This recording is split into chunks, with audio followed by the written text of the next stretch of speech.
दोस्तों, आज मैं आपको जो कहानी सुनाने जा रही हूँ वो एक ऐसी सच्ची घटना है जिसको सुनकर आप भी शायद सोचने पर मजबूर हो जाओगे। इंसानियत को शर्मसार कर देने वाली इस घटना में कैसे पाकिस्तान का एक लड़का करीब 50 मुर्दों के साथ रेप करता है, इसकी पूरी कहानी आपको बताऊंगी, तो आप इस वीडियो को पूरा जरूर देखिएगा। नमस्कार, मैं हूँ फ्रांजीत और आप देख रहे हैं सोच XYZ की एक नई कहानी। ये कहानी है पाकिस्तान की।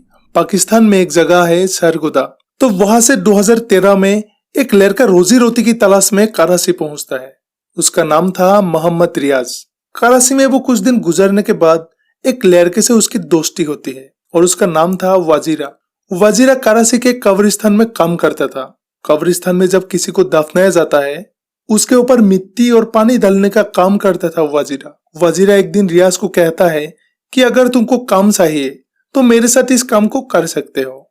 रियाज भी उस काम के लिए राजी होता है, तो ये दोनों मिलकर काम करने लगते हैं।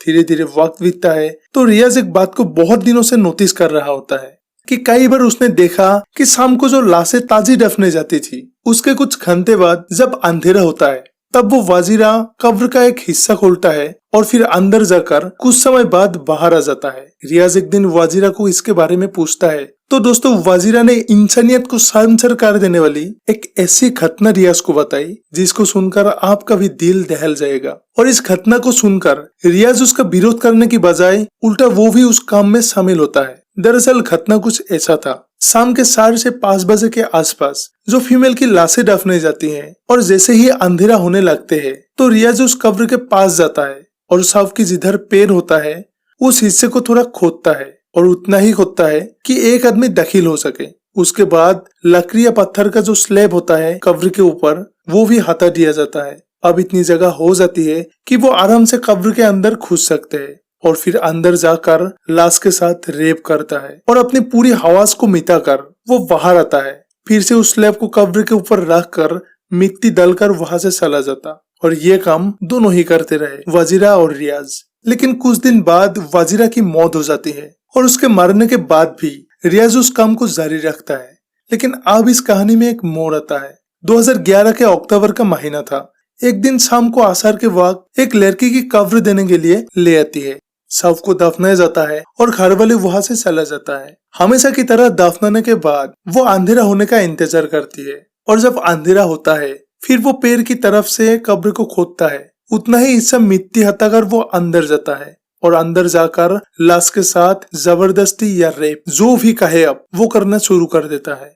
इसी दौरान रियाज का नजर अचानक लड़की के चेहरे की तरफ पड़ती है। चेहरा खुला हुआ था और थोड़ा थोड़ा रोशनी भी पड़ रही थी। रियाज लड़की के दांत की तरफ देखा तो लड़की के दांत चमक रहा था और अचानक उसके बीच में दांत के बाद उसकी नजर आंखों में पड़ती है। उस लड़की की आंखें भी खुली हुई थी और एक रोशनी सी आ रही थी। रियाज को अचानक ये एहसास होता है कि ये लड़की जिंदा है या जिंदा हो गई होगी या वो जो हरकत कर रहे थे उसकी वजह से भूत बन गई होगी। रियाज बहुत डर जाती है और सीखते सिलते अचानक कब्र के बाहर निकलकर भागने लगते हैं। उसके कपड़ों में मिट्टी लग रही होती है और लोग जब उसको पूछता है कि क्या हुआ तो वो कुछ बता नहीं पाता।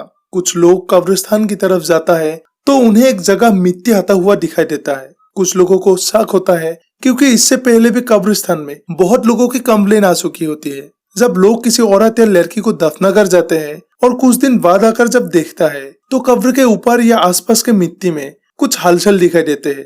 लोगों को शक होता था लेकिन सबूत नहीं था।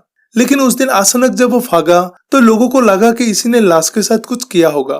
तो खैर, इसको लोग पकड़ता है और पुलिस को सौंप देता है और ये अब कराची पुलिस को अपनी कहानी सुनाता है। वो कहती है कि उसने कुल 48 महिला के शव के साथ कब्र में उतरकर उनके साथ रेप किया और उसका ये कहना था कि उसको कभी ये एहसास ही नहीं हुआ कि ये गलत कर रहे हैं और वो उसी लाश के साथ ये सब करता था जो शाम के वक्त दफनाई जाती थी। शाम के वक्त इसीलिए कि अगर सुबह से दफनाई गई तो कई बार ये होता है कि अगर गर्मी है और कब्र के अंदर है तो लाशें थोड़ी सी अलग हो जाती है और जो ताजी ताजी लाशें होती है उसमें कुछ इनको बुरा नहीं लगता। उसकी कुछ सोच थी ऐसी। फिर जब पाकिस्तानी मीडिया पे इसकी इंटरव्यू आते हैं तब पूरे देश में हलचल मच जाता है और पूरा पाकिस्तान इसको फौरन मौत की सजा देने की बात करती है। मीडिया पे जब ये खबर फैलती है तो उस कब्रिस्तान के आसपास के लोगों में एक दर्द सा भर गया था जिसके परिवारों में उस दौरान किसी महिला की मृत्यु हो गई थी। और जब रियाज को पुलिस ने उस कब्रिस्तान ले जाकर जब कब्र की पहचान कर रहे थे और उसने जिस जिस कब्र के तरफ इशारा करता था उस कब्र में लेते हुए मुर्दों के रिश्तेदारों के दिलो दिमाग में क्या होता होगा आप खुद ही समझ सकते हैं। खैर 48 मामलों में से आज से 10 मामलों में इसको फांसी की सजा सुनाई जा चुकी है और ये अभी कराची के एक जेल में बंद है, फांसी हुई नहीं है। तो दोस्तों ये थी आज की कहानी। वीडियो को लाइक और चैनल को सब्सक्राइब करने के साथ कमेंट बॉक्स में अपना राय जरूर लिखिएगा। मिलेंगे अगली और एक कहानी के साथ, तब तक अपना ख्याल जरूर रखिएगा।